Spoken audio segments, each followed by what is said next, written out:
എടിയേ നമുക്കിന്ന് മക്കളെ കൊണ്ടൊന്ന് കടൽ കാണാൻ പോയാലോ? അതെന്താ ചേട്ടാ ഇപ്പൊ അങ്ങനെ ഒരു പൂതി?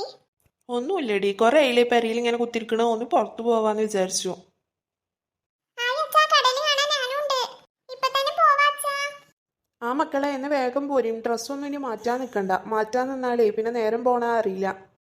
പിന്നെ ഇപ്പൊ കടലിൽ പോയ വെള്ളത്തിൽ ഇറങ്ങിയല്ലേ, അപ്പൊ ഡ്രസ്സ് എന്തായാലും നനയും. പിന്നെ പുതിയതിട്ടിട്ടും കാര്യമില്ലല്ലോ, ഇതന്നെ മതി. വേഗം വണ്ടി കയറി.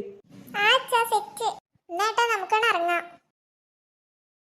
അച്ഛാ ഞങ്ങൾ വെള്ളത്തിൽ കളിച്ചോട്ടെ? ആ കളിച്ചോളി മക്കളെ, അധികം ദൂരത്തേക്കൊന്നും പോകണ്ടട്ടോ, ഇവിടെ ഇരുന്നാ മതി. ശരി അമ്മേ. ഹായ്, നല്ല രസം നല്ല രസം നല്ല രസം.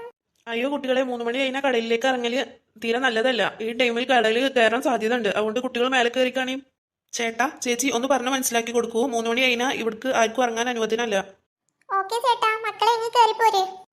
നാശം, 3 മണിക്കല്ലോ അച്ഛന് പോരാൻ പറ്റിയത്. ഒരു 2 മണിക്ക് പോന്നോടായിരുന്നില്ലേ? എന്നാ കുറച്ചു നേരം കൂടി കളിക്കായിരുന്നു. നമുക്കിനി നാളെ നേരത്തെ വരാം കേട്ടോ. ഇപ്പൊ മോൾ സങ്കടം